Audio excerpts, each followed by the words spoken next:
Maoist party చరిత్రలో కనీవిని ఎరుగని ఒక సంచలన నిర్ణయం తీసుకుంది. ఇకపై సాయుధ పోరాటాన్ని తాత్కాలికంగా విరమించుకుంటామని వెల్లడించింది. ఆయుధాలను వదిలేసి ప్రజా పోరాటాల ద్వారా ప్రజల సమస్యల పరిష్కారానికి కృషి చేస్తామని ప్రకటించింది. ఈ మేరకు పార్టీ అధికార ప్రతినిధి అభయ్ పేరుతో ఒక ప్రకటన విడుదల చేశారు.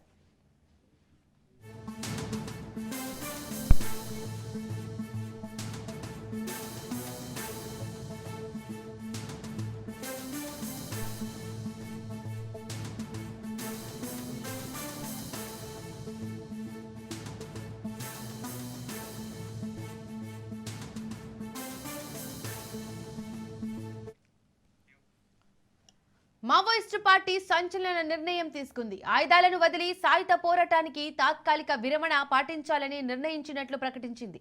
భారతదేశంలోని పీడిత ప్రజల సమస్యల పరిష్కారం కోసం ప్రజా పోరాటాల్లో పాల్గొంటామని పేర్కొంది. ఈ మేరకు పార్టీ అధికార ప్రతినిధి అభయ్ పేరుతో తాజాగా ఒక ప్రకటన విడుదల చేసింది. అభయ్ పేరుతో చలామణి అవుతున్న కిషని సోదరుడు మల్లోజుల వేణుగోపాల్ ఫోటోను ముద్రించడంతో పాటు తమ నిర్ణయంపై ప్రజలెవరేమైనా తమ అభిప్రాయాలను పంచుకునేందుకు ఈమెయిల్, ఫేస్బుక్ ఐడీలను మావోయిస్టు పార్టీ ప్రకటించడం గమనార్హం. ప్రభుత్వం తమ ప్రతిపాదనను అంగీకరించిన వెంటనే ప్రజలు తమ ఆలోచనలు పంచుకునేందుకు వీలుగా ఈమెయిల్ ఐడీలను అందుబాటులోకి తెస్తామని ప్రకటించింది. వాస్తవానికి మావోయిస్టులు గతంలో ఎన్నడూ ఇలా చేసిన దాఖలాలు లేకపోవడంతో ప్రకటనపై అనుమానాలు వ్యక్తమవుతున్నా నిఘా వర్గాలు మాత్రం ఇది నిజమైన ప్రకటన అనే అభిప్రాయపడుతున్నారు.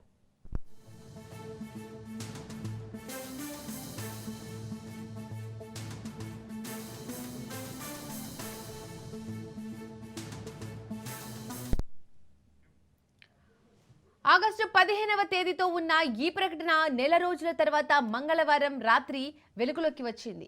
ప్రధానమంత్రి, హోంమంత్రి, మావోయిస్టు ప్రభావిత ప్రాంతాల ముఖ్యమంత్రులు, హోంమంత్రులతో పాటు శాంతి చర్చలకు అనుకూలమైన వైఖరిని అవలంబించిన పాలక ప్రతిపక్ష పార్టీలు శాంతి కమిటీ సభ్యుల ముందు తమ వైఖరిని స్పష్టం చేస్తున్నామని మావోయిస్టు పార్టీ ప్రకటించింది. ఈ ఏడాది మార్చి చివరి నుంచి తమ పార్టీ ప్రభుత్వంతో శాంతి చర్చలకు నిజాయితీగా ప్రయత్నిస్తోందని, మే 10న పార్టీ ప్రధాన కార్యదర్శి స్వయంగా పార్టీ కేంద్ర కమిటీ ప్రతినిధి అభయ్ పేరుతో ప్రకటన విడుదల చేశారు. పార్టీ ఆయుధాలను వదులుకుంటున్నట్లు ప్రస్తావించారు.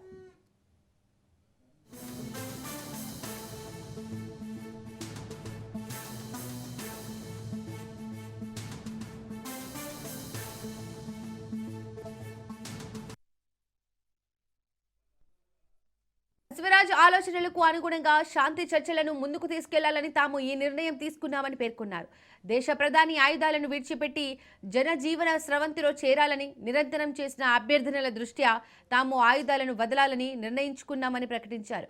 ఈ అంశంపై కేంద్ర హోంమంత్రికు లేదా ఆయన నియమించిన ప్రతినిధి బృందంతో చర్చలు జరపడానికి తాము సిద్ధంగా ఉన్నామని పేర్కొన్నారు. అయితే పార్టీకి ఈ అంశాన్ని వివరించి శాంతి చర్చల్లో పాల్గొనే సహచరులతో ఒక ప్రతినిధి బృందాన్ని ఏర్పాటు చేస్తామని పేర్కొన్నారు.